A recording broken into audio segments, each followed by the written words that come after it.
प्रकाशिक उपकरण। आइए दोस्तों,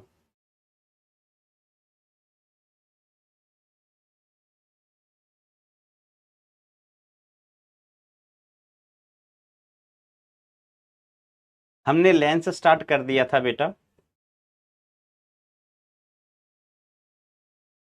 लेंस के बारे में कुछ चीजें भी जानी थी, फोकस दूरी के बारे में भी जाना था।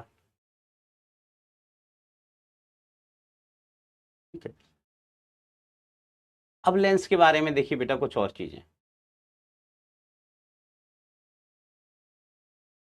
ठीक है, तो देखो किसी माध्यम में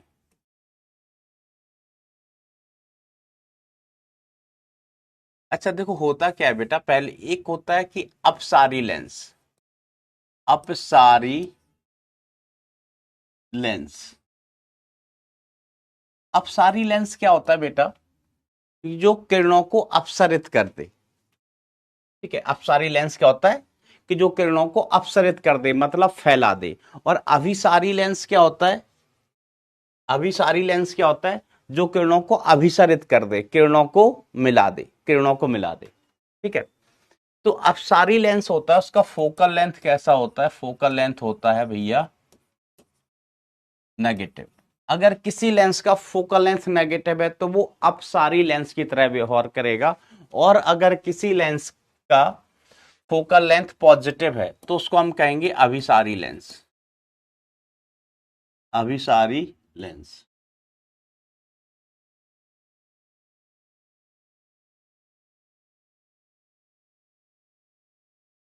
तो उसका फोकल लेंथ कैसा होगा, पॉजिटिव होगा। उसका फोकल लेंथ कैसा होगा बेटा, पॉजिटिव होगा। ठीक है, एक अपसारी और एक अभिसारी। ठीक है, फोकल लेंथ का मैंने कल आपको सूत्र बताया था। अच्छा, सामान्यतया अगर सामान्य परिस्थितियों में अपन कहते हैं अभिसारी लेंस किसको कहते हैं, कॉन्वेक्स लेंस को। कॉन्वेक्स लेंस को सामान्यतया कहा, सामान्यता नहीं, सामान्यतः सामान्यतया। और ये होता है कॉनकेव लेंस, केव लेंस। सामान्यतः सर, इनको हिंदी में क्या कहते हैं, तो कॉनकेव को क्या कहते हैं बेटा, कॉनकेव को क्या कहते हैं बेटा हिंदी में, अवतल लेंस। अवतल। और ये कौन सा होता है, उत्तल होता है। ये कौन सा लेंस होता है बेटा, उत्तल लेंस होता है। ठीक है, अवतल लेंस, उत्तल लेंस।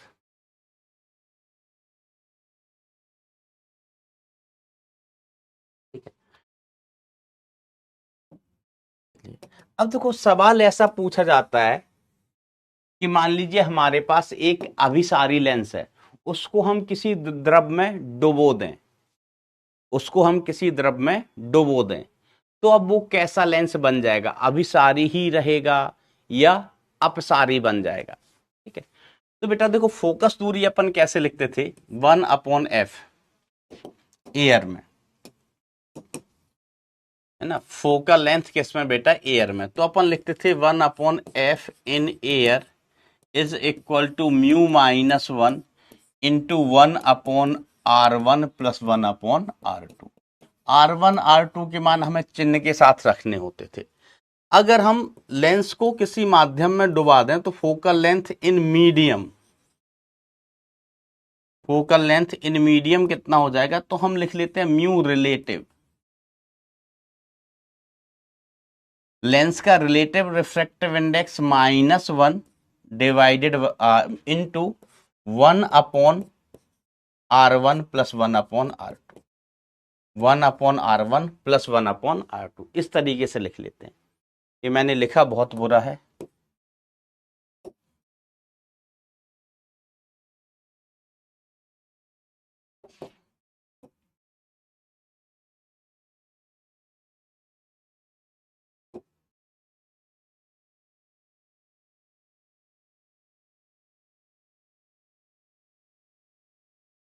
ठीक है, इस तरीके से अपन इसको लिख सकते हैं। और अगर फोकल लेंथ हमें ज्ञात करनी है तो हमने कहा ये समीकरण नंबर 1, ये समीकरण नंबर 2, समीकरण 1 और 2 को भाग कर देते हैं।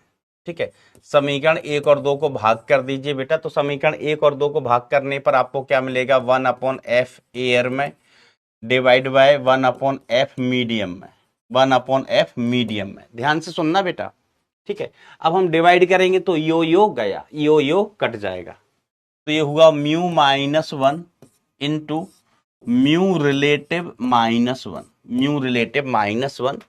तो एफ इन मीडियम ये ऊपर चला जाएगा divide by f in air, f in air ये कितना हो जाएगा, mu -1 divided by mu are -1। अब इसकी वैल्यू हमें देखना है, अगर साइन बदल जाए, फोकस दूरी का चिन्ह बदल जाए तो लेंस की प्रकृति बदल जाती है। ठीक है, तो हम यहां पर नोट करके लिख सकते हैं, नोट कि यदि फोकस दूरी का, फोकल लेंथ का चिन्ह बदल जाए। अरे भैया तुम कौन हो, कौन हो भाई, हेलो,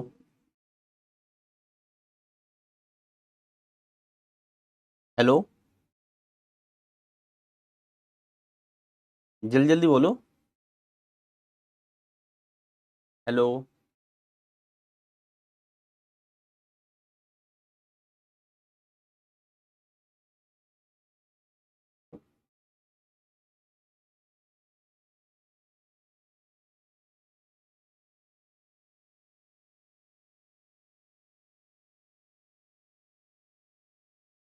अगर फोकल लेंथ का चिन्ह बदल जाता है,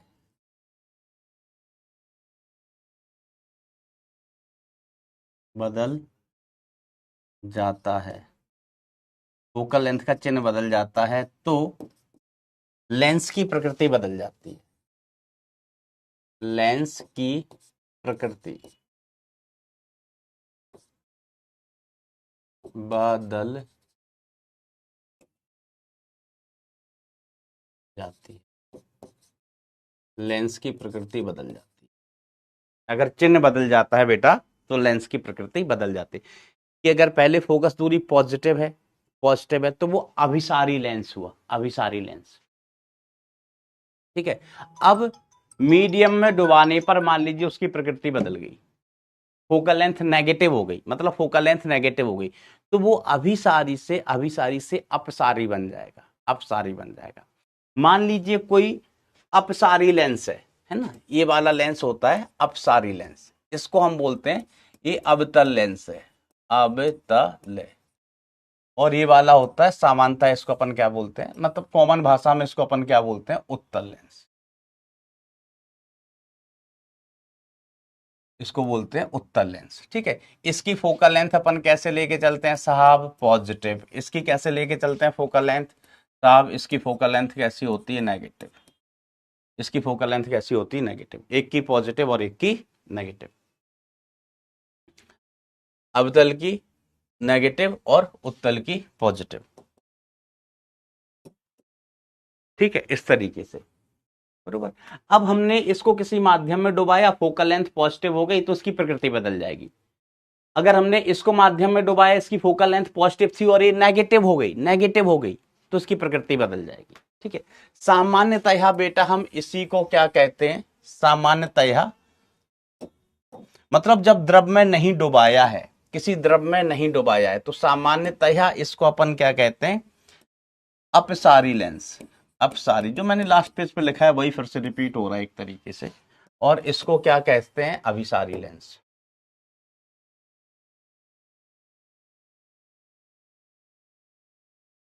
अभिसारी लेंस,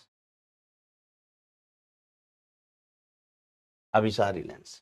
ठीक है, अब देखिए बेटा, सबसे मेन फोकस दूरी ही होती है, सबसे मेन चीज क्या है बेटा, फोकस दूरी। क्योंकि देखिए हमारे पास रिलेशन होता है 1/u + 1/v is equal to 1/f, 1/v + 1/v 1/u + 1/v is equal to 1/f।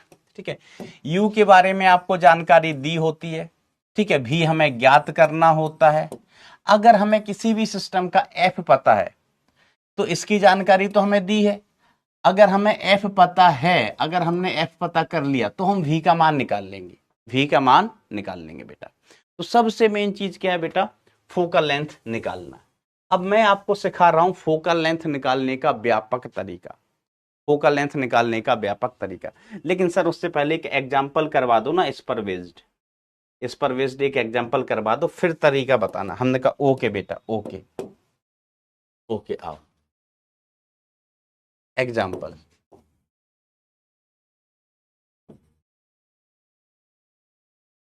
ध्यान दे रहे हो? हाँ। तो हमने कहा म्यू, एक लेंस का वर्तनांक, एक लेंस का म्यू इज इक्वल टू 1.5 है, 1.5 है। यदि उसे 1.7 अपवर्तनांक, अपवर्तनांक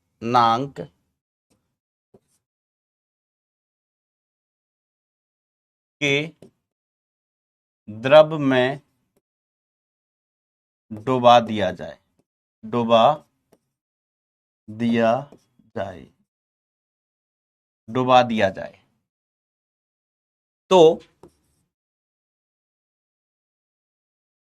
नई फोकस दूरी, तो लेंस की नई फोकस दूरी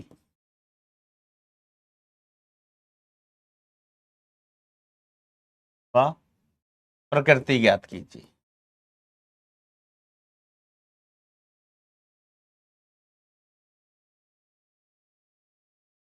ज्ञात, प्रकृति ज्ञात कीजिए। ठीक है, दिया है, दिया है लेंस की फोकस दूरी, लेंस की फोकस दूरी f is equal to 20 centimetre. Lens की फोकस दूरी आपको कितनी दी गई है, 20। ठीक है, एयर में। तो सॉल्यूशन में अपन क्या लिखेंगे बेटा, सॉल्यूशन में देखो कैसे, मैं फिर से बताता हूं। 1/f एयर लिखिए, तो sir 1/f air is equal to होता है mu of lens -1 into 1/r1 plus 1/r2। हमने कहा म्यू, सॉरी फोकल लेंथ किस में लिखिए, मीडियम में। तो यहां पर म्यू कौन सा, रिलेटिव, आपेक्षिक, लेंस का रिफ्रैक्टिव इंडेक्स मीडियम के सापेक्ष, mu relative -1 into 1/r1 plus 1/r2, 1/r2। इन दोनों को भाग कर दो, सर कर देते हैं। तो जैसे ही आप इनको भाग करेंगे तो on dividing you will get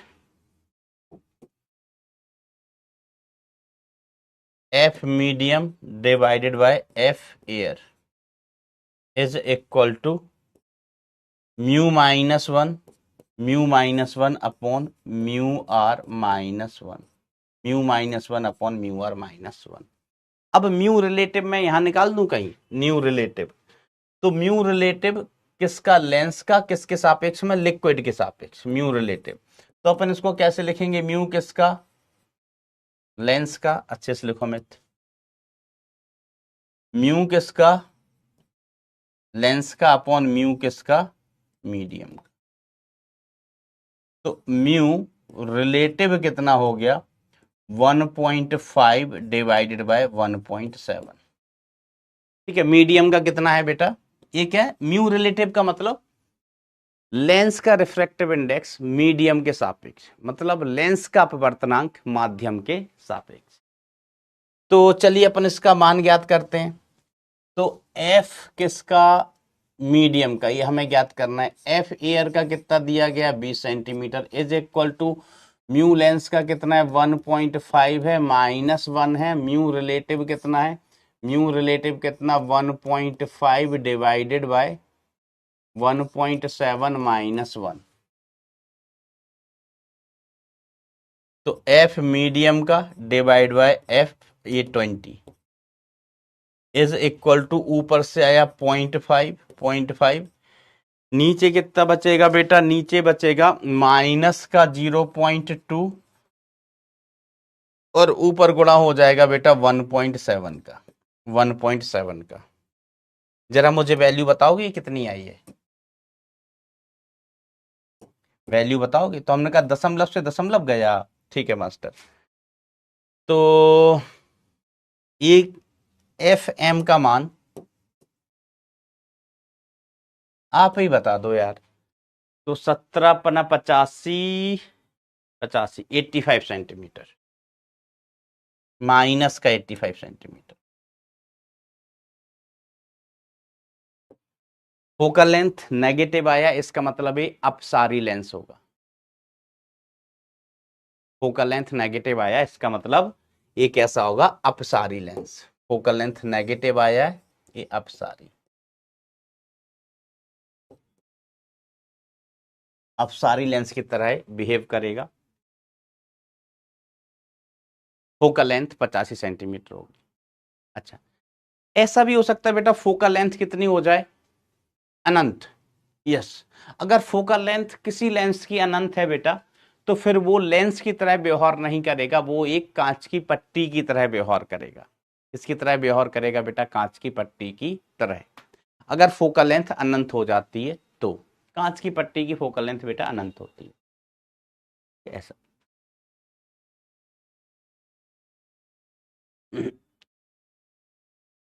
अब हम बहुत ही इंपॉर्टेंट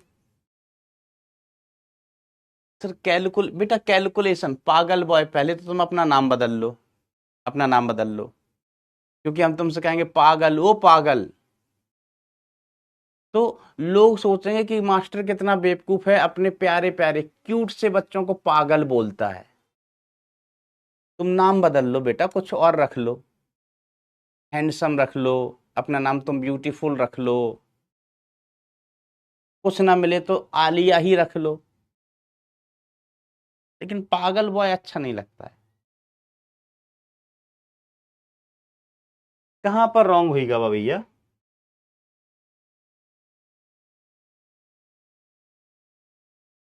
एफ बराबर 4.25। अबे यार तुम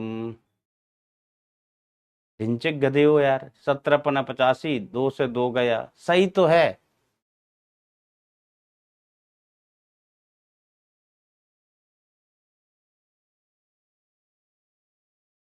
यस बेटा, इस टाइप के क्वेश्चंस बोर्ड में भी कई बार आ सकते हैं।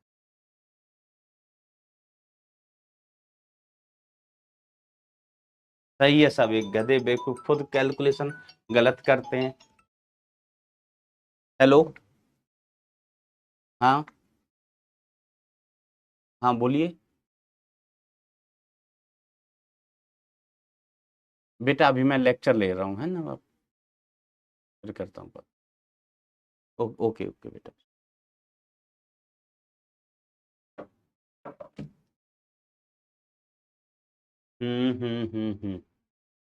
चलिए, सबको सही है, तुम पगले हो। चलिए, अब हम कहते हैं फोकस दूरी ज्ञात करने का व्यापक तरीका। कैलकुलेशन सही कर लो, जिसने भी गलत की होगी, तुम्हारी गलत है हमारी सही है। फोकस दूरी ज्ञात करने का व्यापक तरीका, व्यापक तरीका बोले तो general method for calculating the focal length. ठीक है, आइए। तो देखो, एकदम सदाबहार तरीका, हमने कहा जैसे एक सतह है, हमने कहा एक का है, बहुत सारी ले लो, दो सतह हैं, तीन सतह ऐसी ले लो, और ले लो सर, चौथी सतह ऐसी है, चौथी सतह कुछ ऐसी है, बहुत सारी सतह हैं, सतह ही सतह हैं।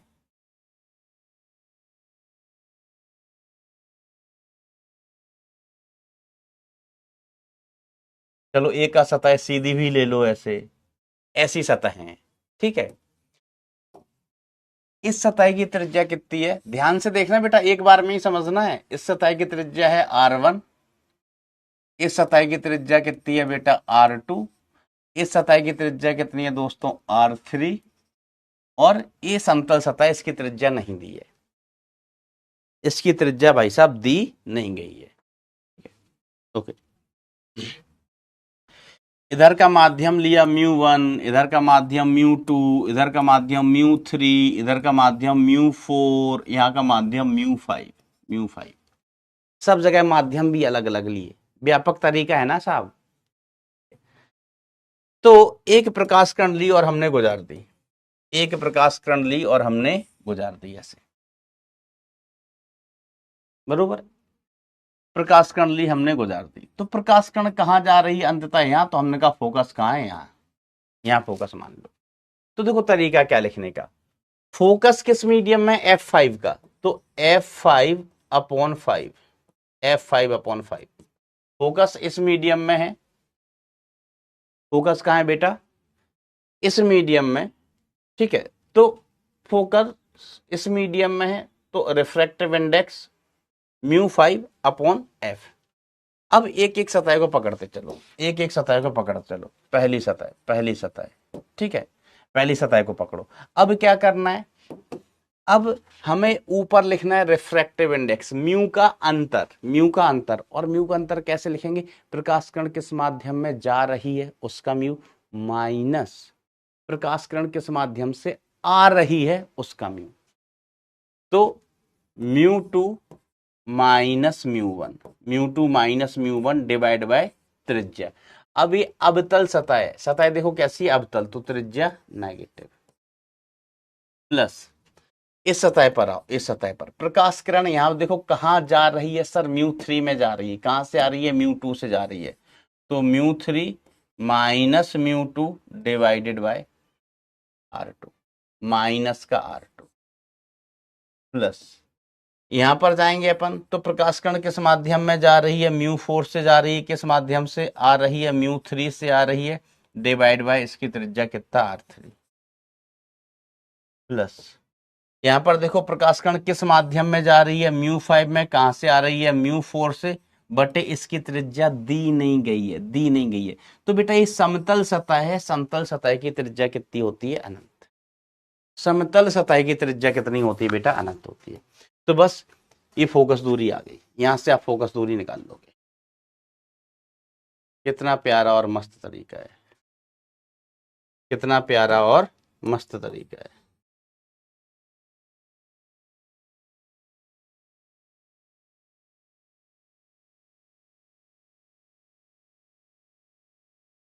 ठीक है दोस्तों, ऐसा अगर फोकस ऐसा भी पूछा जा सकता है, ये जो संयोजन दिया है अभिसारी लेंस की तरह व्यवहार करेगा या अपसारी लेंस की तरह, तो बेटा अगर फोकल लेंथ पॉजिटिव आता है तो अभिसारी, और अगर फोकल लेंथ नेगेटिव आता है तो अपसारी लेंस की तरह।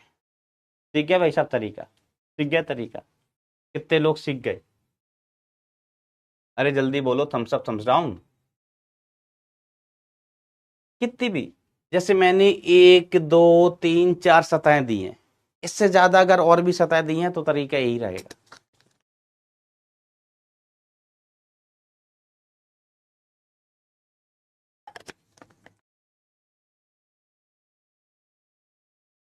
बेटा ये विधि याद रखना है, तरीका याद रखना है, आप जो जो मैंने बताया है वो याद रखना है। ठीक है, इसको कैसे याद रखोगे, F5 आएगा, फोकस कहां है, इधर है, इस साइड है। ठीक है, तो इधर का जो भी मीडियम है वो F के ऊपर लिखना है।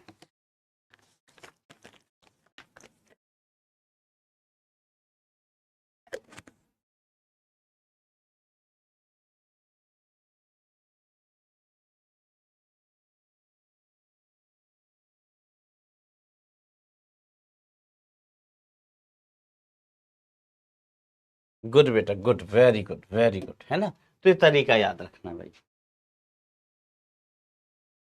अब देखो इसमें भी और बढ़िया केस, और बढ़िया केस, अगर लेंस की सिल्वरिंग कर दी, तो ठीक है, सिल्वरिंग ऑफ लेंस,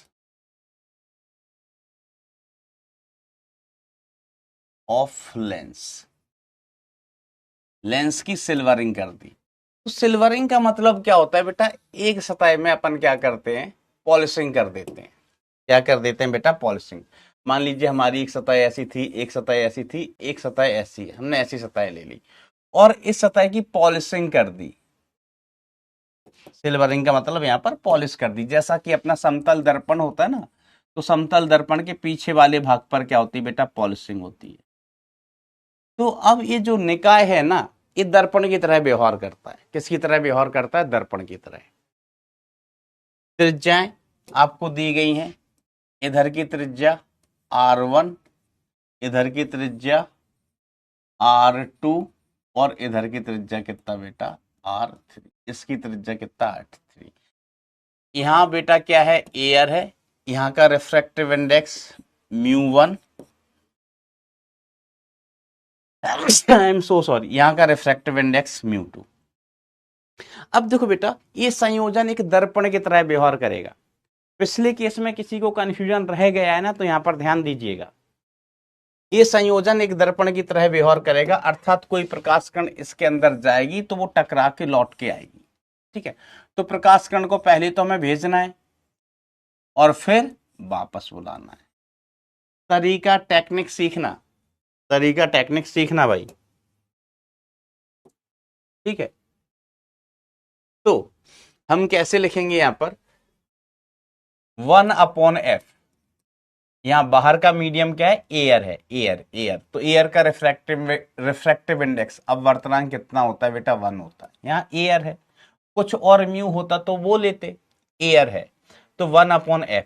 अब पहले अंदर जाना है फिर बाहर आना है, तो पहले हमें ये सतह मिली, ये सतह मिली। हम किस माध्यम में जा रहे हैं सर, μ1 में। माइनस कहां से आ रहे हैं, एयर से, तो μ1 -1। ठीक है, फिर से सुनो बेटा, हम कैसे लिखते हैं, यहां पर जा रहे हैं ना, तो इस सतह पर अपन क्या करेंगे, किस माध्यम में जा रहे हैं उसका अपवर्तनांक माइनस प्रकाश किरण किस माध्यम से आ रही है उसका अपवर्तनांक। तो तीर से समझ लेते हो ना बेटा, प्रकाश किरण कहां जा रही है और कहां से आ रही है।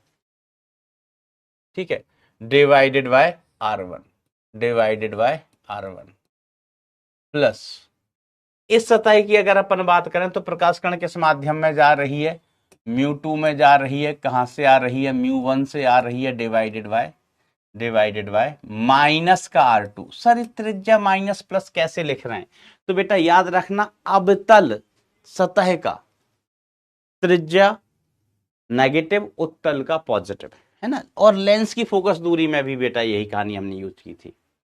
लेंस अगर उत्तल है तो फोकस दूरी पॉजिटिव, और सतह अगर उत्तल है तो फोकस दूरी पॉजिटिव।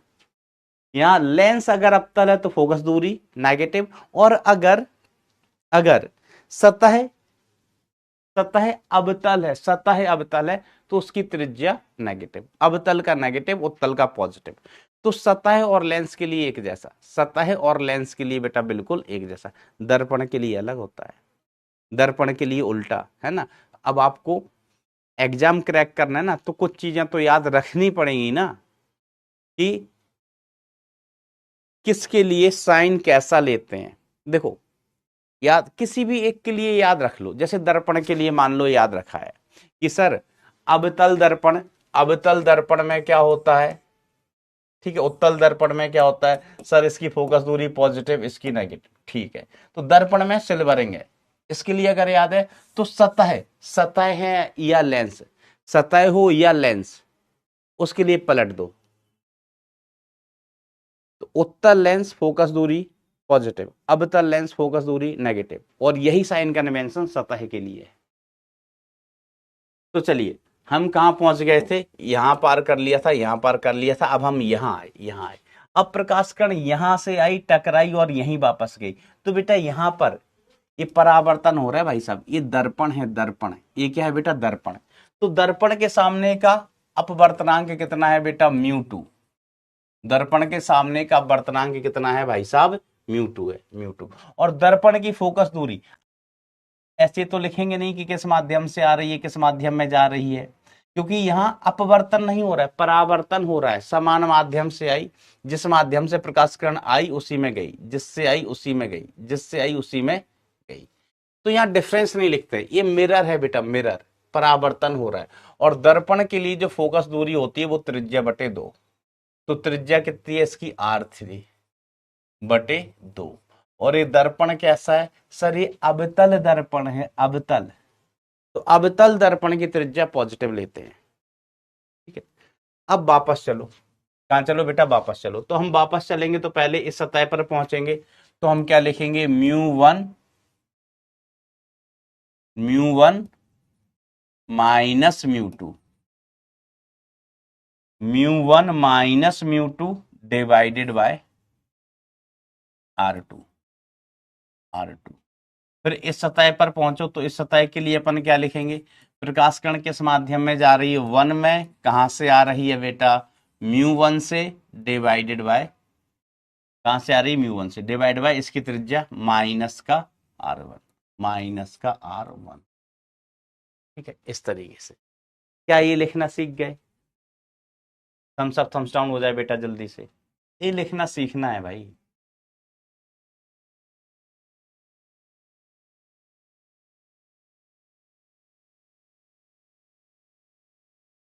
पता कैसे चलेगा एफ कहाँ है बेटा, एफ कहीं बीच में हो जाएगा, यहाँ हो जाएगा, यहाँ हो जाएगा एफ।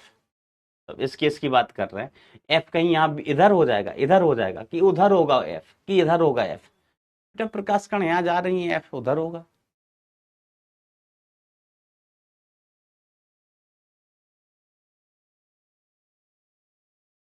समझने में दिमाग लगाते हैं, अड़ाते नहीं है। समझने में दिमाग लगाते हैं बेटा, अड़ाते नहीं है, फंसाते नहीं है दिमाग। अगर दिमाग अड़ाओगे तो नहीं समझोगे।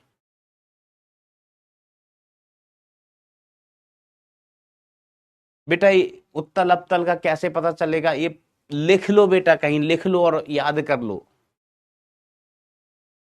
तुम्हारे भाई का नाम कैसे, तुम्हें कैसे पता चला, तुम्हारे मामा का नाम क्या है, कैसे पता चला, समझ रहे हो। भारतीय टीम का कप्तान है, तुम्हें कैसे पता चला उसका नाम, भाई याद किया तुमने, तुम्हें याद रह गया।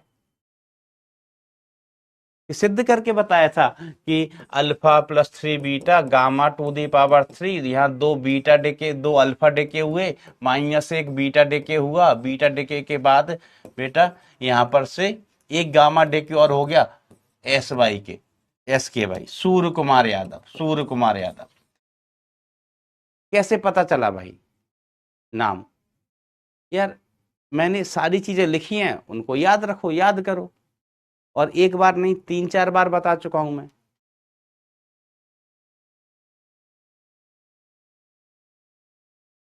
अब याद नहीं रखोगे तो नहीं पता चलेगा, याद नहीं रखोगे तो नहीं पता चलेगा। चलो आगे बढ़ो। अब देखो 1/f, 1/f, ध्यान से देखिएगा, ध्यान से देखिएगा। तुम समझने में दिमाग नहीं लगा रहे हो, तुम दिमाग अड़ा रहे हो। देखो पहला पद कितना है, म्यू1 माइनस वन, म्यू1 minus one divided by R1, ठीक है। दूसरा पद कितना है, mu two minus mu one divide by minus का R2, माइनस का R2। इसमें क्या हुआ बेटा, ये R/2 क्यों लिखा, दर्पण है और दर्पण की फोकस दूरी होती है त्रिज्या बटे 2, एफ बराबर क्या होता है, R/2 होता है। इसलिए यहां पर मैंने, ये दर्पण है इसलिए दर्पण के लिए R/2 लिखा। तो 2 कहां चला गया ऊपर, तो 2 म्यू2 डिवाइडेड बाय R3, 2 म्यू2 डिवाइड बाय R3। अब देखना बेटा ध्यान से, प्लस, इसमें से मैं माइनस चिन्ह कॉमन ले लूं, इसमें से अगर मैंने माइनस कॉमन ले लिया, माइनस कॉमन ले लिया, तो ये कितना हो गया, म्यू2 माइनस म्यू1, म्यू2 माइनस म्यू1 डिवाइडेड बाय माइनस का R2, ठीक है। इसमें से बेटा हमने माइनस कॉमन लिया है, माइनस कॉमन लिया, एक ही चीज है ये, अलग अलग नहीं है। गणित के विद्यार्थियों पागलपंती बिल्कुल मत करना कि सर ये कैसे आ गया। अब देखो इस पद को मैं ऐसे लिख लूं क्या, म्यू1 minus one divided by R1, divided by R1, μ1 -1 divided by r1। ठीक है, तो ये हमने इस पद को ही रीअरेंज करके लिखा है। मान लो ये माइनस से इसमें गुणा कर दिया, माइनस से गुणा कर दिया, या माइनस कॉमन ले लिया तो माइनस से माइनस कट गया। अब देखो फायदा क्या हुआ, फायदा क्या हुआ। अब देखना हर एक, जैसे ये वाला पद कितने बार है, 2 बार है, एक यहां पर और एक यहां पर। ठीक है, ऐसे ही बेटा देखो ये वाला पद कितने बार है, 2 बार है, एक यहां पर और एक यहां पर, एक यहां पर और एक यहां पर। ठीक है, ये 2 बार है पद, और इसमें पहले से ही 2 है, पहले से ही 2 है, ये पद 2 बार है। तो 1/f इज इक्वल टू, हम लिख सकते हैं 1/f इज इक्वल टू, बेटा ये वाले पद 2 बार है। ओ माई गॉड, ओ माई गॉड, मैंने गलत गलत में गोला लगा दिया। ये वाला पद और ये वाला पद देखो 2 बार लिखा हुआ है, 2 बार। ऐसे ही ये वाला पद और ये वाला पद कितने बार लिखा हुआ है, 2 बार लिखा हुआ है। तो 1/f, 1/f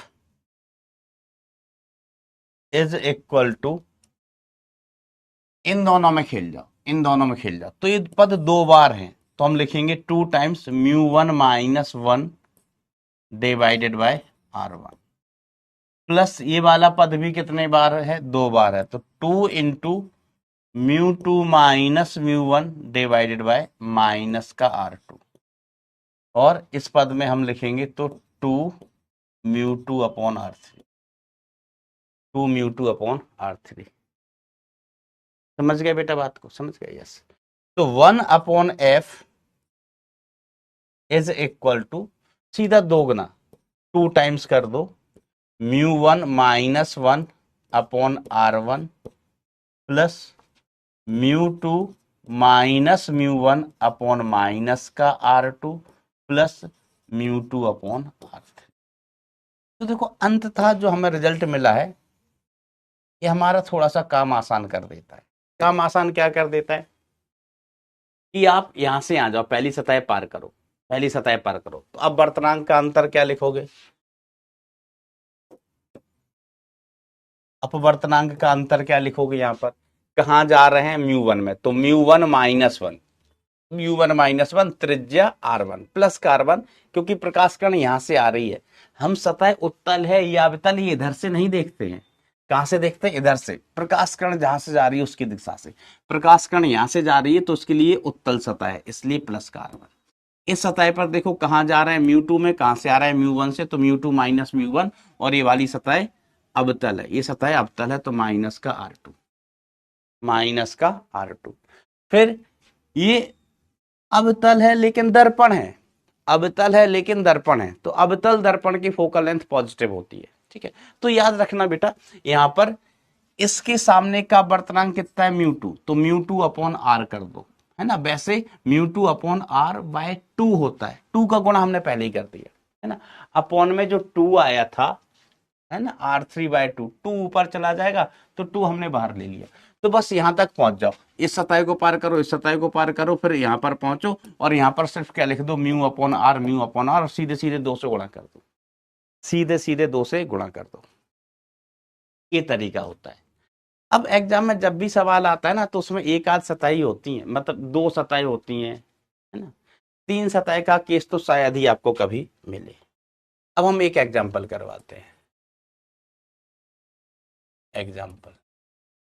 तो एग्जाम्पल में ना बड़ा कॉमन केस है, ज्यादातर ना यही पूछ लेते हैं ये वाला, ये कह देते हैं कि इधर क्या है, एयर, इधर क्या है, एयर, इसका वर्तनांक म्यू इज इक्वल टू 1.5 है, इसकी त्रिज्या r is equal to 40 centimetre, 40 centimetre है, और कहते हैं इस संयोजन की फोकस दूरी बताओ।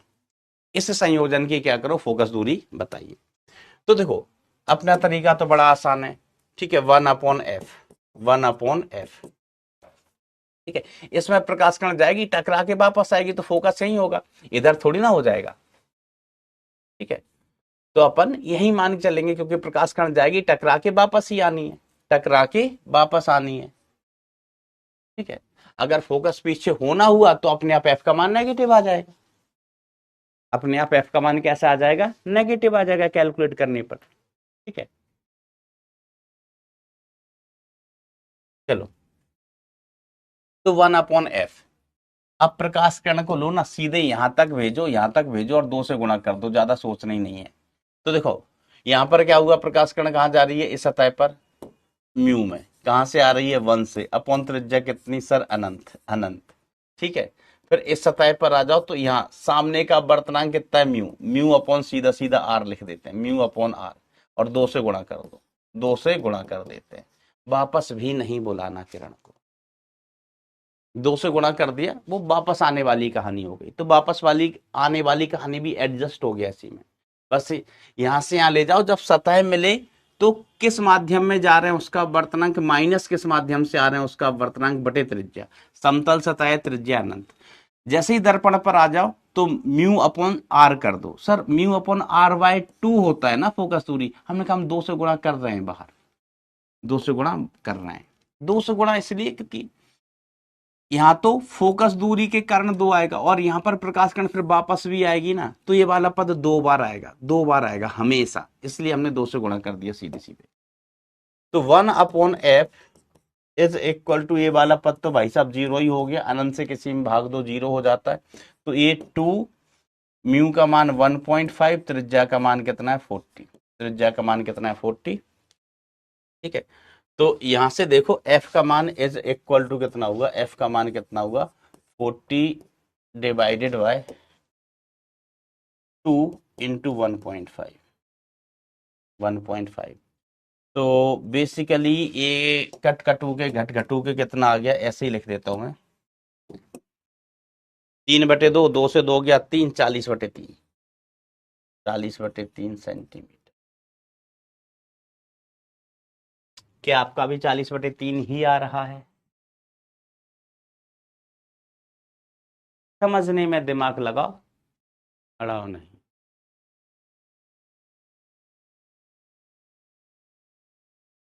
दो 200/15 बोले तो 40/3 ही होता है बेटा।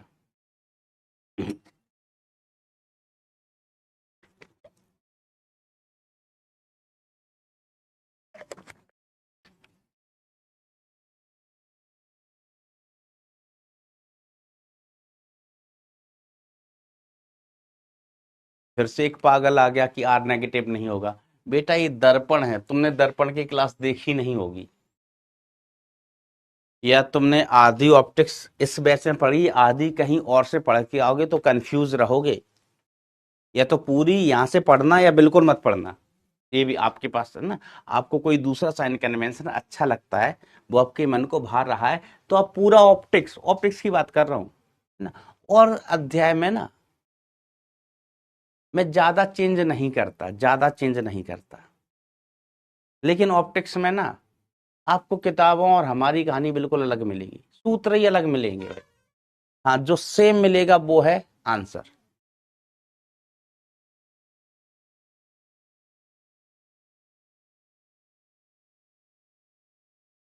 जो सेम मिलेगा वो है बेटा आंसर। किसी को कंफ्यूजन है तो एक आध बार बेटा, वेरी गुड बेटा, वेरी गुड, एक आध बार और देखना कि कैसे कैसे लिखा, और दिमाग फंसाना मत, दिमाग अड़ाना। साइन कन्वेंशन की कहीं बात आ रही है कि मास्टर कैसे पॉजिटिव लिख रहा है, कैसे नेगेटिव लिख रहा है, तो गौर से देखना उसके लिए वीडियो। हाँ, एक चीज मैं फिर से भले ही रिपीट कर देता हूं कि जैसे यहां से प्रकाश किरण जा रही है, तो हम जाते टाइम ना, अब देखो एक ही सतह दोनों भी हो सकती है, अवतल उत्तल, है ना। हमने एक सतह ऐसी बना दी, एक आदमी को यहां खड़ा किया, एक को यहां खड़ा किया, इससे पूछा ये कहेगा सतह है अवतल, इसको खड़ा किया ये कहेगा सतह है उत्तल। तो इंपॉर्टेंट चीज है कि हम सतह देख कहां से रहे। ठीक है, ये बोलेगा अवतल, ये बोलेगा उत्तल, तो हमें किरण के साथ साथ चलना है, हमें किरण के साथ साथ चलना है। यहां पर, फिर यहां पर, फिर यहां पर, फिर यहां पर, किरण के साथ साथ चलना है। यहां गए तो उभरी हुई सतह उत्तल, ये अवतल, यहां दर्पण आ गया, दर्पण आ गया, तो दर्पण में दर्पण वाला कॉन्सेप्ट लगाओगे। अवतल दर्पण है, इसकी त्रिज्या और फोकस दूरी पॉजिटिव होती है। फिर हम यहां से गए, अब यहां जा रहे हैं, तो अब सतह यहां से देखनी है, वहां से नहीं देखना, उस साइड से नहीं, किरण के साथ साथ चलना। यहां से गए तो हमें सतह दिखाई दी उत्तल, यहां से गए तो सतह दिखाई दी अवतल। अवतल। एक बालक कह रहा है कि सर आप भी सीरीज लाओ। कौन सी सीरीज लाएं बेटा हम?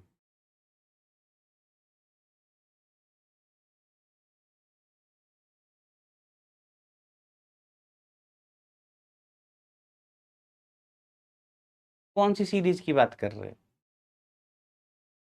अर्थमेटिक मतलब समांतर श्रेणी, गुणोत्तर श्रेणी, हरात्मक श्रेणी, कौन सा श्रेणी?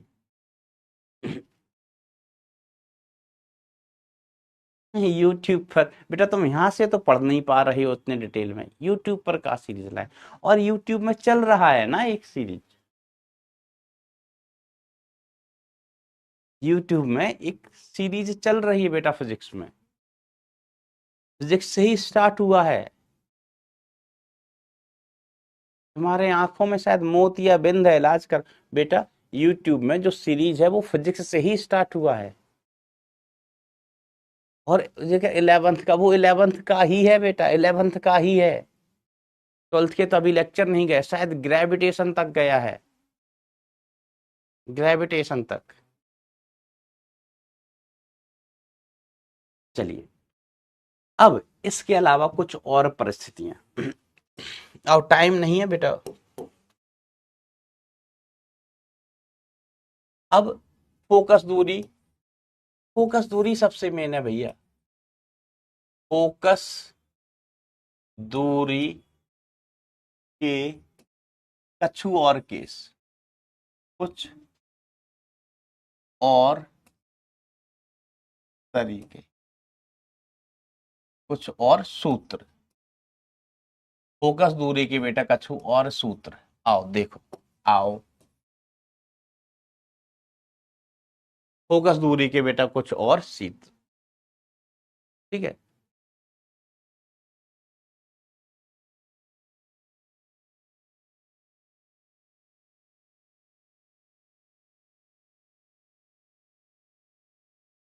यार तुम पागल आदमी हो क्या? कैसे लोग हैं यार, कैसे लोग हैं? अब तुम्हारा लॉजिक है कि अभिषेक सर उसमें पढ़ा रहे हैं, सर आप भी पढ़ो। बेटा सबको ना अलग अलग बैच मिले हुए होते हैं, उसके हिसाब से पढ़ाता है मास्टर।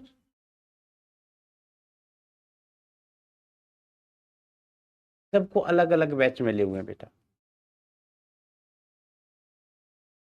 अब जैसे प्रयास बैच है, अभिषेक नहीं पढ़ा, अभिषेक सर नहीं पढ़ा रहे हैं, तो उसमें हम पढ़ा रहे हैं, हमें वो पढ़ाने को दिया गया है बेटा।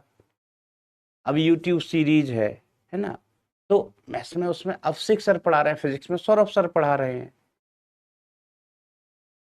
तो वो अलग अलग होता है ना, ऐसा थोड़ी ना होता है। तो जो बैच जिसको मतलब दिया जाता है वो बैच उसको वही पढ़ाता है भाई। हम अपने मन से कैसे पढ़ाने लग जाएं ना, तो काम असाइन होता है ना बेटा, काम असाइन होता है अलग अलग। जैसे ना घर में भी बेटा ऐसा होता है ना कि मान लो घर में पापा हैं, चाचा जी हैं,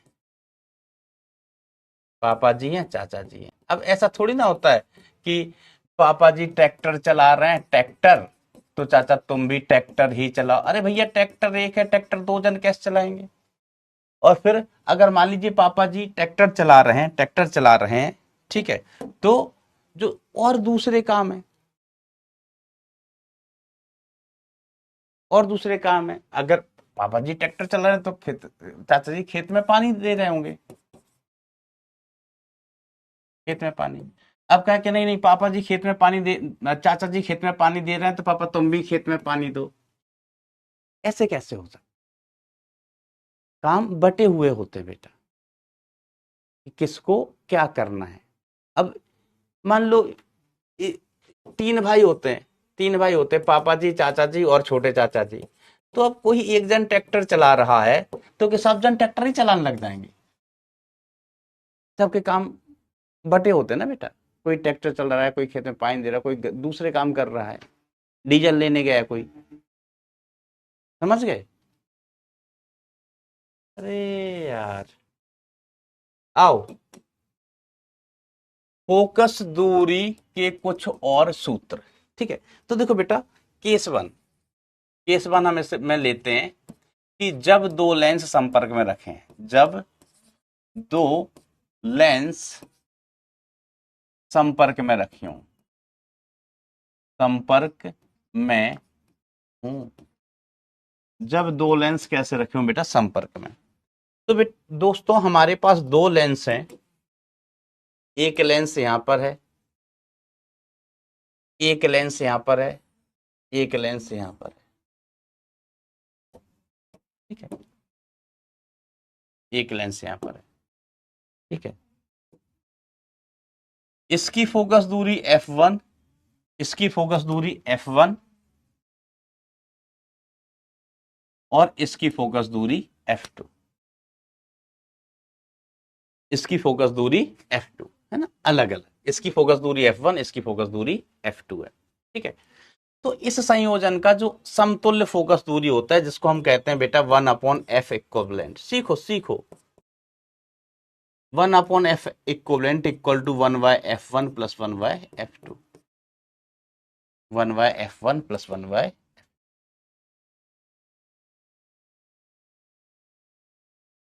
1/f1 प्लस 1/f2। ठीक है, अगर दो लेंस कांटेक्ट में रखे हैं, उनकी फोकस दूरी f1 f2 है। तो अगर तीन है ना, तो आप इसको ऐसे आगे बढ़ा सकते हैं, अगर तीन है तो आप इसको आगे बढ़ा सकते हैं, 1/f equivalent equal to 1/f1 plus 1/f2 plus 1/f3 plus 1/f4, है ना, ऐसे जैसे रेजिस्टेंस होते थे ना, तो ऐसे आगे बढ़ा सकते हैं। अच्छा, एक चीज और मैं पहले बता देता हूं तो थोड़ा सा और मजा आएगा। फोकस दूरी से हमें एक चीज और मिलती है, हम कहते हैं पावर। क्या बोलते हैं बेटा? Power of lens. शायद आपने इसके बारे में सुना हो, जिसको हम कहते हैं मातृभाषा में लेंस की शक्ति, लेंस की शक्ति, लेंस की शक्ति, पावर ऑफ लेंस, बाबर नहीं, बाबर नहीं, power, power of lens, lens की शक्ति। तो बहुत आसान चीज है बेटा, बहुत आसान चीज है कि पावर इज इक्वल टू क्या होता है, 1/फोकल length, focal length, but focal length होना चाहिए मीटर में, फोकल लेंथ होना चाहिए बेटा मीटर में। ठीक है, ऐसा। और इसकी इकाई होती है डायोप्टर,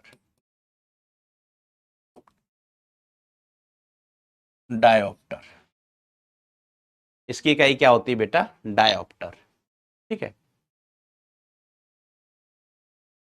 अगर सर हमें फोकस दूरी सेंटीमीटर में ही लिखना, हमने क्या लिख लो, तो 1/सेंटीमीटर को बेटा, अगर हमें मीटर में मीटर को सेंटीमीटर में बदलना है, तो अपन क्या लिख सकते हैं इसको, मीटर को सेंटीमीटर में बदलना है।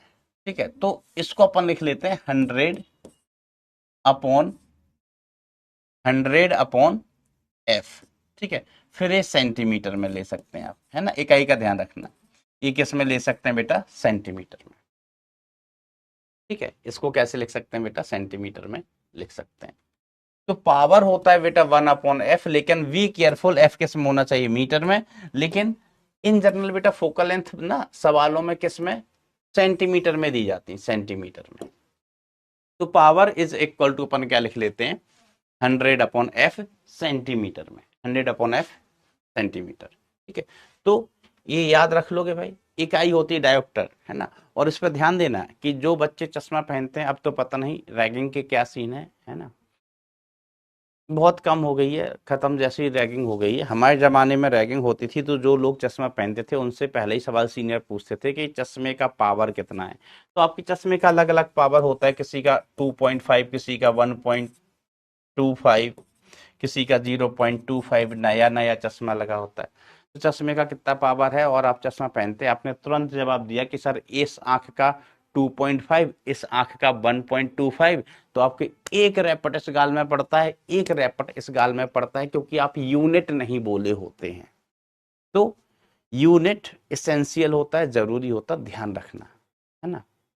तो कभी आपके साथ ऐसी सिचुएशन आए कि कोई सीनियर आपका आपकी चश्मे का पावर पूछे तो समझो उसकी नीयत खराब है, वो तुम्हारी रैगिंग लेना चाहता है। तुरंत मेरी बात याद कर लेना, चश्मे की पावर पूछा है तो यूनिट के साथ बताना भाई। किसके साथ बताना? यूनिट के साथ ना। सूचना है जनहित में जारी।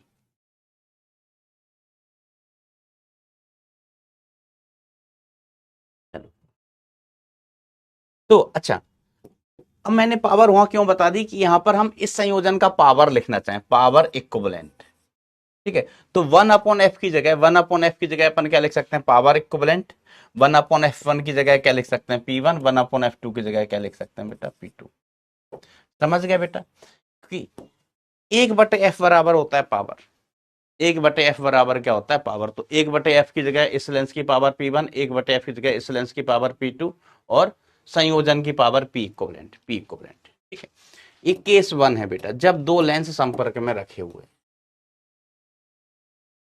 Now move on to case 2।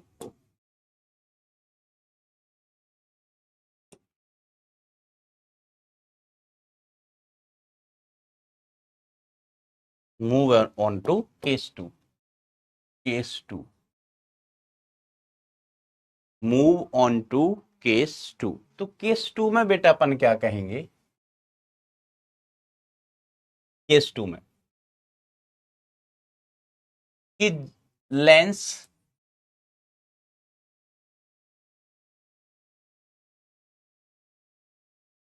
एक दूसरे से कछु, कछु का मतलब कुछ दूरी पर हो, कुछ दूरी पर हो। लेंस एक दूसरे से बेटा कुछ दूरी पर हो, बरोबर ऐसा। तो अगर लेंस एक दूसरे से कुछ दूरी पर है, जैसे एक लेंस यहां रखा हुआ है, दूसरा लेंस बेटा यहां रखा हुआ है, and they are separated by some distance, तो इसका फोकल लेंथ हमने कहा f1 और इसका फोकल लेंथ हमने कहा f2। इनके बीच का सेपरेशन कितना है बेटा? कोलाबरी कोलाबरी डी। इनके बीच का सेपरेशन कितना है? डी। ठीक है, तो इसकी जो इक्विवेलेंट फोकल लेंथ होती है हम लिखते हैं 1/f equivalent is equal to 1/f1 plus 1/f2 minus d/f1 f2। समझ गए बेटा? डी क्या है? लेंस के बीच की दूरी, लेंस के बीच की दूरी। डी क्या है बेटा? लेंसेस के बीच की दूरी। f1 f2 इनकी पावर है। f1 f2 क्या है बेटा? इनकी पावर है। ठीक है, तो ये सूत्र हो जाता है। दो लेंस हैं but they are not in contact, but they are not in contact. Okay master. तो हम इक्विवेलेंट पावर भी लिख सकते हैं। पावर इक्विवेलेंट इक्वल टू ये क्या हो गया? P1 plus P2, P1 plus P2 minus D into 1/f की जगह P1, 1/f2 की जगह P2, P1 P2। I hope ये बात भी बेटा आपको क्लियर होगी। तो ये रिजल्ट्स भी बेटा याद रखें, अपना समय बचाते हैं। ठीक है, अब जैसे हम इसमें व्यापक तरीका उपयोग कर सकते हैं, जनरल मेथड यूज कर सकते हैं, लेकिन उससे आसानी से फॉर्मूले से आंसर आ जाएगा, फॉर्मूले से आंसर आ जाएगा। तो ये चीजें बेटा आपको याद रखनी है। ठीक है, अब मैं जनमना तो थोड़ी बहुत बात करूंगा बेटा किसकी? हम्म, Newton's formula. Newton's formula, Newton's formula की बात करूं, है ना, जो मैंने आपको मिरर में भी आया था, मैंने कहा था कि लेंस में बेटा मैं आपको ये करवाऊंगा। न्यूटन्स फॉर्मूला कहते हैं। तो न्यूटन साहब ने कोई चीज छोड़ी ही नहीं है, कोई चीज नहीं छोड़ी है। अच्छा सर, इसके प्रूफ हमने कहा मतलब आवश्यकता नहीं है इनके प्रूफ्स की आपको, है ना, आप अपना बोर्ड का किताब उठा के देख लेना। There is no need, there is no need, किसी बोर्ड में नहीं। एक बार थम्स अप थम्स डाउन हो जाए बेटा, कितने लोग टच में चल रहे हैं?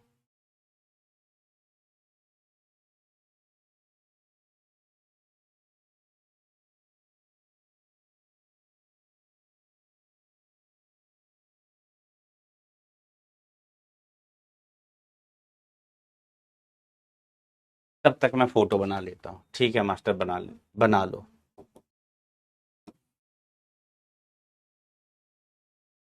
एक ये लेंस है,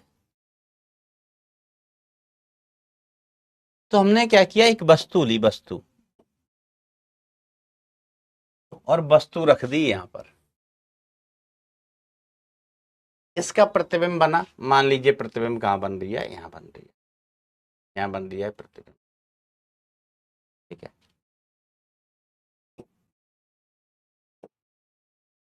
गुड बेटा, गुड, ग्रेट ग्रेट ग्रेट। यहां प्रतिबिंब बन रहा है। अब देखो बेटा, लेंस में दो फोकस होते हैं, दो फोकस। हमने कहा एक फोकस इधर, नाम दिया F1, दूसरा फोकस इधर, नाम दिया F2, नाम दिया F2। अब ऐसे समझ सकते हैं चाहो तो कि जैसे हमने कहा कि अनंत से आने वाली प्रकाश किरणें, अनंत से आने वाली प्रकाश किरणें जिस बिंदु पर मिलती हैं वो फोकस, वो ओ माय गॉड मास्टर, यहाँ फोकस हो गया एक, यहाँ फोकस हो गया एक। दूसरी पूरी भाषा क्या होती है कि अगर यहाँ पर कोई वस्तु रखी है, यहाँ पर कोई वस्तु रखी है, और इस वस्तु से निकलने वाली प्रकाश किरणें लेंस से अपवर्तन के बाद, लेंस से गुजरने के बाद मुख्य अक्ष के समांतर हो जाती हैं, तो ये भी क्या होता है, focus. Oh my God master, इसको कुछ और नाम दे दो, हमने दे दिया F2, नाम दे दिया F2। तो लेंस में दोनों साइड फोकस। समझे बात को, आसान बात है कि यहाँ वस्तु रखी है, लेंस से प्रकाश किरणें अपवर्तित हुई, अपवर्तन के बाद मुख्य अक्ष के समांतर हो गई, तो अनंत पर मिलेंगी, प्रतिबिंब कहां बनेगा, अनंत पर, तो इस बिंदु को हम कहते हैं फोकस। दूसरी डेफिनेशन कि अनंत से आने वाली प्रकाश किरणें लेंस से, अनंत से प्रकाश किरणें हमेशा समांतर आएंगी, तो अनंत से आने वाली प्रकाश किरणें लेंस से गुजरने के बाद अगर इस बिंदु पर मिल जाती हैं, इस बिंदु पर मिल जाती है, यहाँ पर मिल जाती है, तो इसको अपन क्या कहते हैं, फोकस। जहां मिलती है वहीं प्रतिबिंब बनता है, तो हम कहते हैं प्रतिबिंब कहां बना, फोकस से। तो माय डियर फ्रेंड्स, हमने एक प्रकाश की किरण ली, किसकी किरण ली भैया, प्रकाश की किरण। तो हमका एक प्रकाश की किरण यहाँ से सीधी आई, सुनिएगा जो परिभाषा बताएं उसी के अनुसार, यहाँ से प्रकाश किरण सीधी आई। सर ये प्रकाश किरण मुख्य अक्ष के समांतर है, समांतर। हमने कहा ओ माय गॉड, ये मुख्य अक्ष के समांतर है, तो कहां से निकलेगी, तो हम कहेंगे ये गुजर जाएगी फोकस से। ये कहां से गुजर जाएगी बेटा, फोकस से गुजर जाएगी, फोकस से। Okay okay.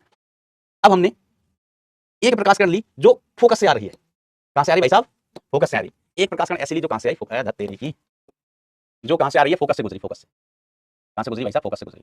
तो जरा आप बताइए, मैं नहीं, आप बताइए ये कहां जाएगी, तो हम कहेंगे लेंस से अपवर्तन के बाद ये मुख्य अक्ष के समांतर हो जाएगी, लेंस से अपवर्तन के बाद ये मुख्य अक्ष के समांतर हो जाएगी। समझे, दोनों दोनों ही डेफिनेशन इन्वॉल्व होगी ना भाई साहब फोकस की, हाँ सर दोनों हो गई। और जहां पर ये मिल रही है वहां पर क्या बनेगा, प्रतिबिंब बनेगा मास्टर, मजेदार प्रतिबिंब बनेगा।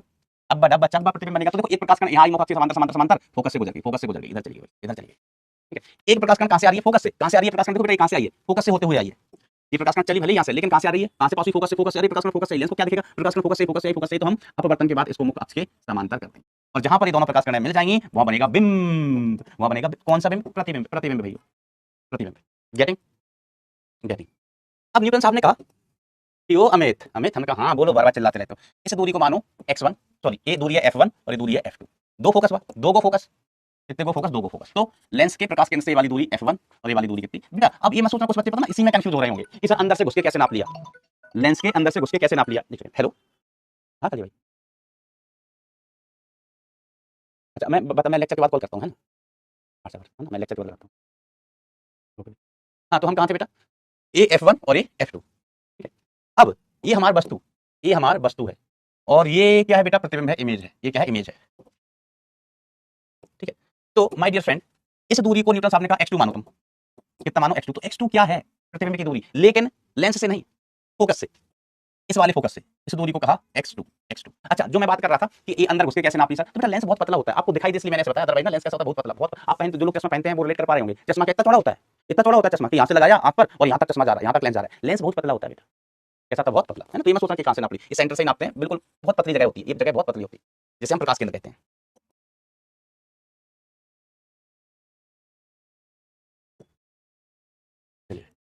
इसको देखो, इस डिस्टेंस को हमने कितना माना है, x1, फोकस और ऑब्जेक्ट के बीच, फोकस और ऑब्जेक्ट के बीच की डिस्टेंस है ना, f1 o, फोकस से। ये x1 वस्तु की दूरी है, लेकिन लेंस से नहीं, फोकस से।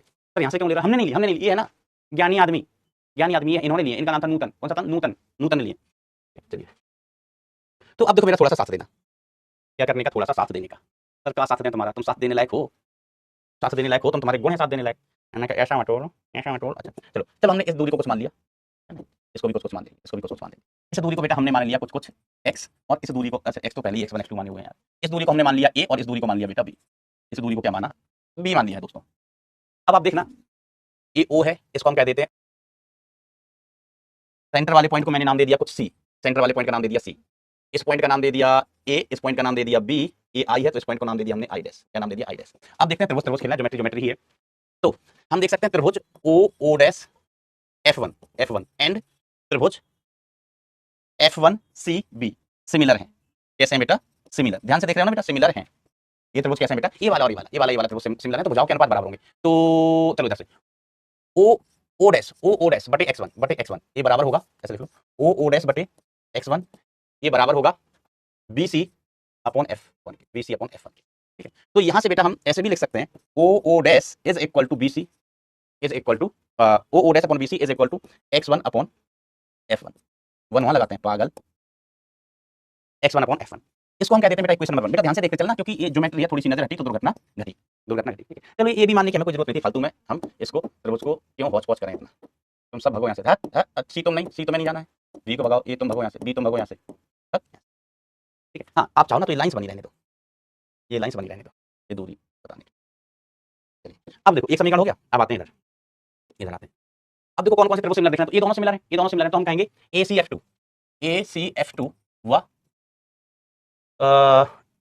F2 I डैश सिमिलर है, सिमिलर है, कैसे है बेटा, सिमिलर है, ठीक है, ऐसा सिमिलर है, ठीक है। चलिए ये दोनों सिमिलर हैं। अब ये दोनों त्रिभुज सिमिलर हैं तो हम क्या कह सकते हैं, AC बटे F2 ये बराबर होगा किसके, AC बटे F2 बराबर होगा I डैश बटे X2 के।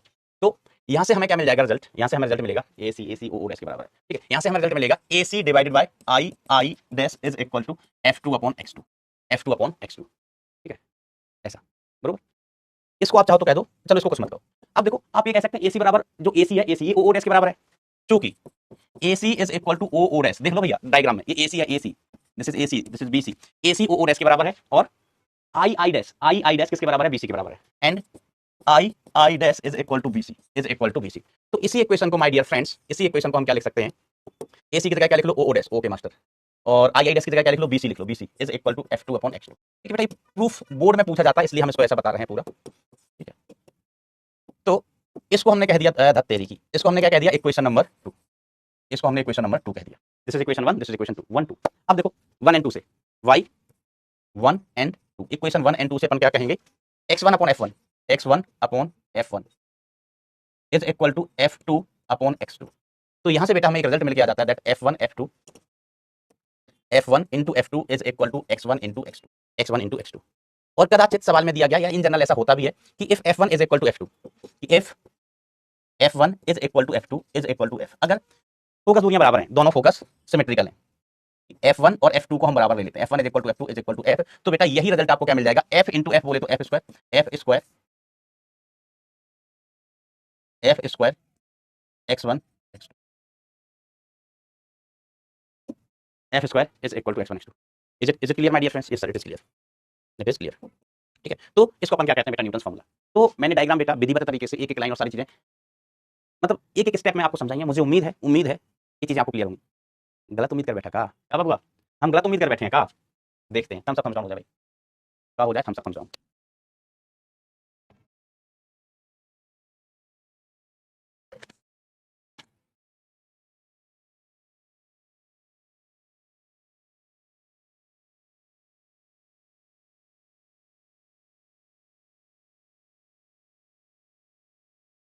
Okay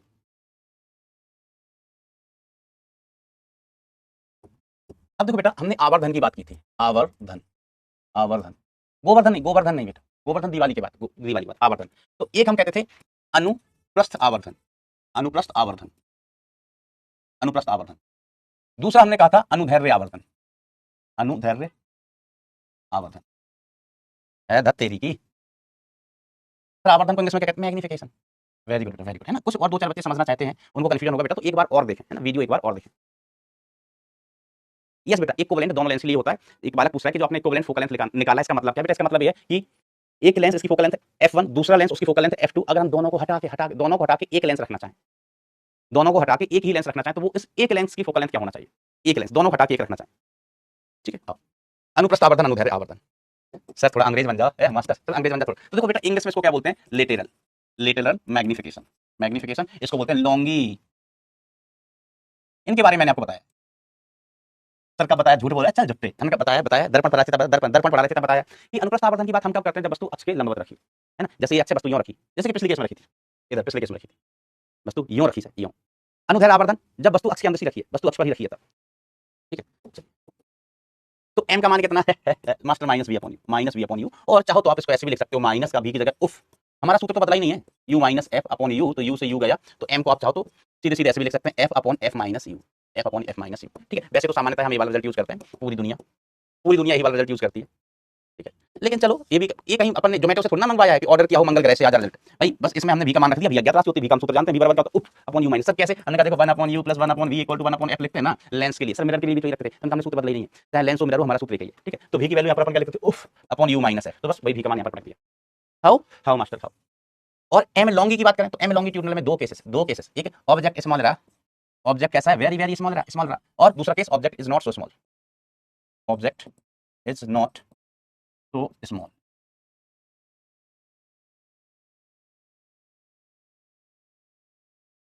object is not small, अगर ऑब्जेक्ट स्मॉल है तो m लॉन्गिट्यूडनल का परिमाण अपन लिख लेते हैं v square divide by u square. ठीक है, या m लॉन्गिट्यूडनल अपन कैसे लिख लेते हैं, इसका परिमाण is equal to m lateral का स्क्वायर, क्योंकि v अपॉन u क्या है m lateral, v upon u क्या है m लेटरल है ना, लेटरल मैग्नीफिकेशन। ठीक है, अगर ऑब्जेक्ट स्मॉल है तो हमने कहा तो कोई बात ही नहीं है, ये क्या delta v by delta u, delta v upon delta u, delta v upon delta u, खत्म बात। m लॉन्गिट्यूडनल आप ऐसे लिख सकते हो इसको, वस्तु के दो सिरे तो v a minus v b divided by u a minus u b, model ले लो, दो सिरे बताया था बेटा, दो सिरे हैं है ना, देखो ए बी है ना, ऐसे चल फोटो बना देता हूं सर, ऐसे समझने का, फोटो बना, मास्टर कंजूस मास्टर फोटो नहीं बना सकता तुम, उनका ये पॉइंट है ये पॉइंट बी है, तो ये यू बी और ये यू। अब मान लीजिए भैया कि इसका प्रतिबिंब कहां बन गया, यहां बन गया, और इसका प्रतिबिंब कहां बन गया, यहां बन गया, तो ये प्रतिबिंब की लंबाई होगी, ये किसका प्रतिबिंब बना, ए का, ये किसका प्रतिबिंब बना है भैया बी का। ठीक है, तो ये क्या हो गया वी ए, और ये क्या हो गया वी हो गया, है ना, बताया था आपको मिरर के केस में, लेकिन मिरर में क्या होता था दोनों एक साइड बन जाते हैं, दोनों एक साइड बन जाते हैं, यहाँ अपवर्तन हो रहा है तो बाहर जाएगा बेटा, कहां जाएगा बाहर। ठीक है, तो बस डेल्टा यू वस्तु की लंबाई हमको लिखना है, तो वस्तु की लंबाई delta u a minus u b, प्रतिबिंब की लंबाई लिखना है डेल्टा वी ए वाली लंबाई, तो हम क्या लिख लेगा v a minus v b, मोड तो हमने वैसे ही रखा है, मोड तो बेटा हमने वैसे ही लिया हुआ है ना, ऐसे परिमाण की बात कर रहे थे, किसकी बात कर रहे थे, परिमाण की ना, परिमाण की बात करें तो u a u b sir तब भी कहीं भी बना ये फर्क पैदा है। ठीक है, चलिए अब देखो कुछ काम की चीजें, काम की चीजें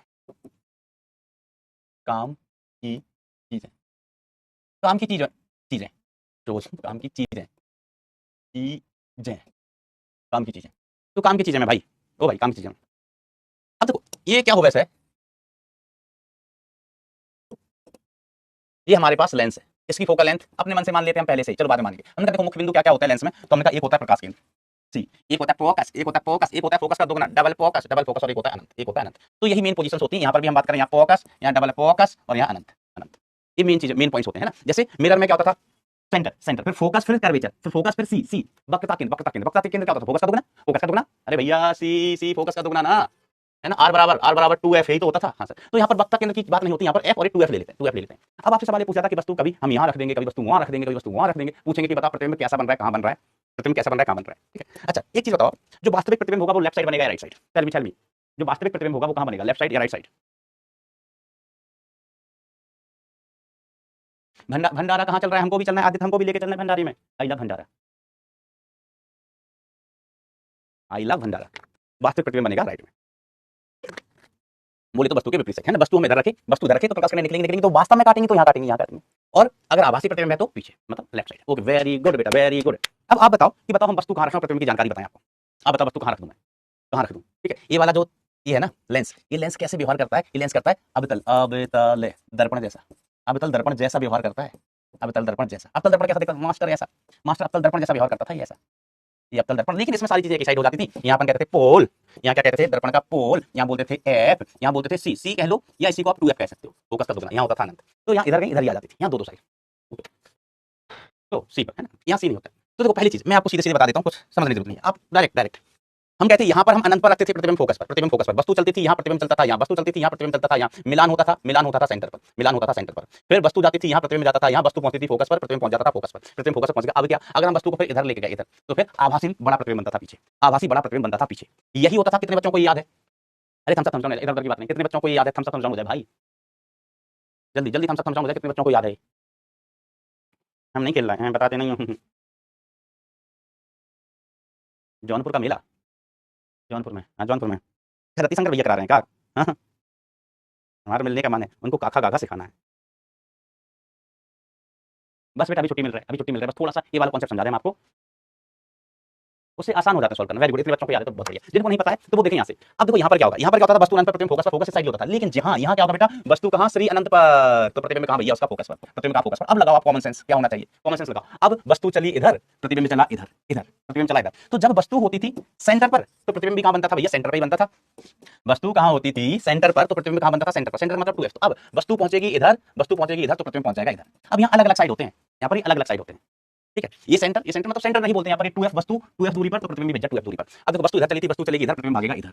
वस्तु और चलेगी इधर, प्रतिबिंब और भागेगा इधर। वस्तु पहुंचेगी फोकस पर, सोचो सोचो सोचो जरा, वस्तु पहुंची फोकस पर, वस्तु पहुंची फोकस पर, प्रतिबिंब पहुंचा इधर। टेसु अगड़े करे, टेसु झगड़े करे, टेसु नहीं करे, हाँ टेसु नहीं है, वस्तु है, वस्तु वस्तु पहुंची फोकस पर, प्रतिबिंब पहुंच जाएगा अनंत पर। दिस इज वस्तु, दिस इज प्रतिबिंब। ओ माय गॉड, इतनी बात क्लियर है क्या? फिर खेल जाओ जल्दी से, 0 पर खेल जाओ भैया। अब तो वो टेसु, टेसु है, टेंशन से जल्दी बोलो, 0 पर खेल जाओ जल्दी से। समझ रहे हो ना कितना आसान, बिल्कुल वही जैसा। अनंत पर तो प्रतिबिंब यहाँ इधर चले, इधर चले। वस्तु डबल फोकस पर, प्रतिबिंब डबल फोकस पर। इसका डबल फोकस इधर है, इसका डबल फोकस इधर है। वेरी गुड बेटा, very good, very good, I love you, I love you. फिर वस्तु पहुंची फोकस पर, तो प्रतिबिंब कहाँ पहुंच जाएगा अनंत पर। अब सोचो वस्तु इधर जाए तो, वस्तु इधर जाए तो आप कहोगे मास्टर मास्टर वस्तु इधर जाएगी ना। तो जब इसमें वस्तु इधर होती थी तो क्या होता था, वस्तु इधर होती थी तो क्या होता था, अगर वस्तु इधर है, इधर वस्तु है, तो आभासी, आभासी बड़ा इमेज बनता था, इमेज बनता था। यहाँ पर भी ऐसे होगा कि जब वस्तु इधर जाएगी, इस रीजन में जाएगी बेटा वस्तु, वस्तु इस रीजन में होगी, इस रीजन में, इस रीजन में होगी बेटा वस्तु, तो आभासी बड़ा प्रतिबिंब बनेगा। आभासी बनेगा तो भैया किसको बनेगा, पीछे आभासी। देखो इधर तो वास्तविक बनेगा, इधर तो प्रतिबिंब बनेगा वास्तविक। इधर जो भी प्रतिबिंब बनेंगे वो बनेंगे रियल इमेज, और यहाँ वर्चुअल इमेज, आभासी प्रतिबिंब। तो याद रख लोगे वर्चुअल इमेज, ठीक है। यहाँ से यहाँ के बीच में वर्चुअल इमेज। तभी तो मैंने कहा था कि दर्पण के लिए थे, समझ लो सेम लेंस के लिए, सेम भैया लेंस के लिए।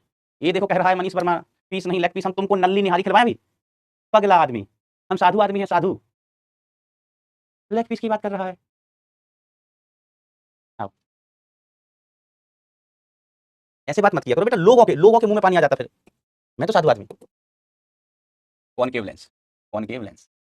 चलो जल्दी, फिर छुट्टी करनी है ना उसकी, क्या बोलते हैं, हाँ मेले की। मेला बहारों का आता है, एक के बार आके चला जाता है, ओ। तो मेन पॉइंट कौन कौन से, मेन पॉइंट कौन कौन से हमने कहा, ये बस अभी कर रहे हैं छुट्टी प्रकाश केंद्र। यहाँ पर फोकस, यहाँ पर डबल फोकस, डबल फोकस, यहाँ पर इन्फिनिटी, यहाँ पर इन्फिनिटी, ठीक है। और यहाँ पर फोकस, यहाँ पर डबल फोकस, यहाँ पर इन्फिनिटी। अब ये वाला जो दर्पण ये है ना, दर्पण ये पगला इसके जैसा है, इसलिए तो साइन कन्वेंशन सेम है। इसकी फोकस दूरी हम कैसा लेता है, नेगेटिव। इसकी फोकस दूरी बेटा कैसे ली जाती है, नेगेटिव। इसकी फोकस दूरी भी नेगेटिव लेते हैं ना, इसकी फोकस दूरी पॉजिटिव, इसकी भी पॉजिटिव, ठीक है। तो ये जो लेंस है ना, किसके जैसा व्यवहार करता, उत्तल, उत्तल दर्पण जैसा। जरा कमेंट में लिख के बताओ कि जो उत्तल दर्पण है ना पगला, ये कैसा प्रतिबिंब बनाता था हमेशा। इसके पास वेराइटी नहीं था, वेराइटी ही नहीं था बेटा, इसके पास वेराइटी नहीं था।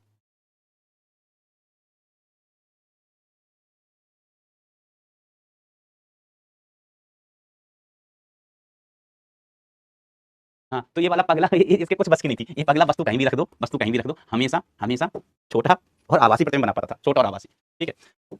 वस्तु अनंत पर, वस्तु अनंत पर, तो प्रतिबिंब यहाँ पर फोकस पर, प्रतिबिंब यहाँ पर। ये फोकस आगे बढ़ नहीं पाता है, वस्तु चलते चलते चलते चलते चलते चलते यहाँ पर आई, फोकस दूरी के बराबर है ना, फोकस नहीं होता, लेकिन हमने कहा पॉइंट है जिसकी दूरी फोकस दूरी के बराबर दूरी है। तो अगर वस्तु यहाँ होती थी ना भैया, वस्तु अगर यहाँ होती थी तो इसका प्रतिबिंब यहाँ बना पाता था, यहाँ पर इमेज यहाँ बनता था, ऑब्जेक्ट यहाँ तो इमेज यहाँ, और कितनी दूरी पर बना पाता था, f/2 पर। पीछे बन रहा है दर्पण के, हमेशा आभासी बना पाता था। तो ये भी क्या करेगा, हमेशा हमेशा आभासी, आभासी छोटा, हमेशा आभासी छोटा इमेज बनाएगा, इमेज बनाएगा, वाह ना ये। और इसकी बस की कुछ है ही नहीं भैया, हमेशा आभासी और छोटा इमेज बनाएगा, ठीक है। तो वही कहानी, टेसु नहीं, टेसु ऑब्जेक्ट अनंत पर, ऑब्जेक्ट अनंत पर, तो प्रतिबिंब हमेशा आभासी बनना है। तो यहाँ जाने की जरूरत है क्या, यहाँ कभी प्रतिबिंब बन सकता है क्या, नहीं, यहाँ पर कभी प्रतिबिंब नहीं बनेगा। आभासी हमेशा बन रहा है तो पीछे, ऑब्जेक्ट यहाँ पर, तो प्रतिबिंब का फोकस पर, इमेज यहाँ बन जाएगा, इमेज यहाँ बन जाएगा। अब ऑब्जेक्ट चली इधर ऑब्जेक्ट चली इधर, प्रतिबिंब चला इधर, ऑब्जेक्ट चली इधर, प्रतिबिंब चला और इधर। अब इसको कहीं भी ले आओ, प्रतिबिंब यहाँ जाता है, अंततः ऑब्जेक्ट भी फोकस पर, प्रतिबिंब भी फोकस पर। यहाँ सीन ही नहीं है। जैसे इस दर्पण में ना इधर कोई सीन ही नहीं था, जब भी वस्तु यहाँ प्रतिबिंब फोकस पर बन गया, फोकस पर बन गया, यहाँ बन गया, वस्तु यहाँ थी, प्रतिबिंब यहाँ बन गया। अब इसके बाद वस्तु यहाँ चली, वस्तु प्रतिबिंब यहाँ चलेगा। कितने लोगों को याद आई बात, क्यों जेठ अलाली, वस्तु इन्फिनिटी पर तो प्रतिबिंब फोकस पर। अब ये चलता है इधर, वस्तु चलती है इधर, कहाँ मिलान होता है इनका, सेंटर पर। बोलो भाई, याद है बातें, याद है बातें, याद रख लोगे भाई साहब। तो भाई साहब, मेरा बहुत प्रॉब्लम में हूँ दोस्त, क्या करूँ, लगता है कि कौन है ये पगला। तुम भारत के वीर जवान हो, तुम्हें ऐसा लगता है, तुम्हें ऐसा लगता है, नहीं बेटा, इससे अच्छा हमें निपटा दो।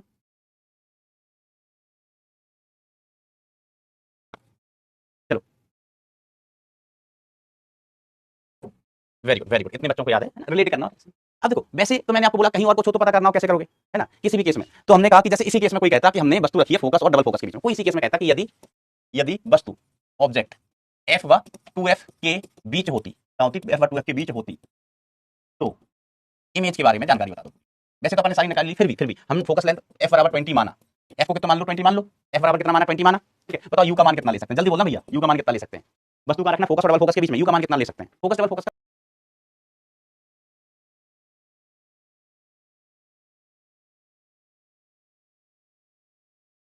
बीच में, तो u का मान कितना ले सकते हैं, जल्दी बोलो रे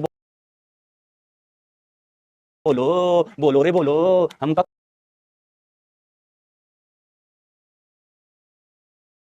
का बाबा ना जाने हैं, जल्दी बोलो भैया, मेला जाना है, मेला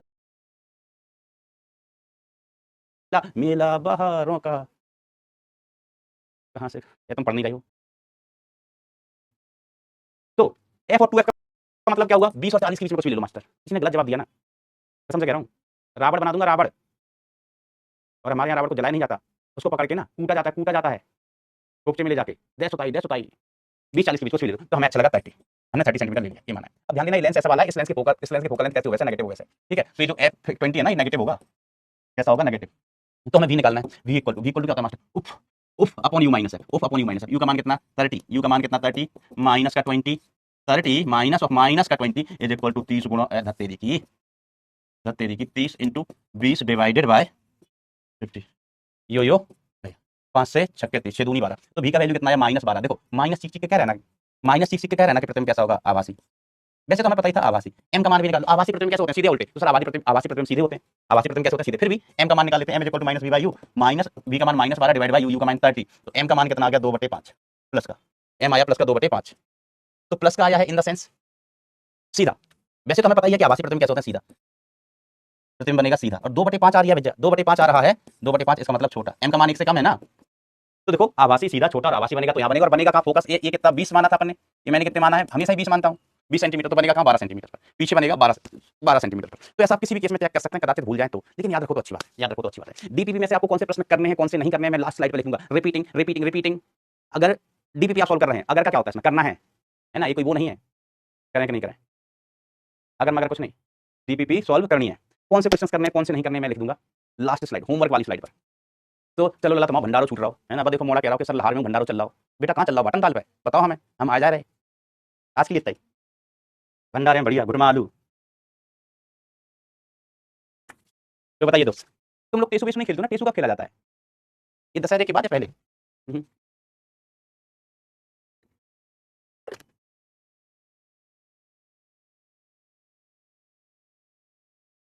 बेटा हम कहाँ से चले मेला, हम घर पे जाकर भी बर्तन धोएंगे।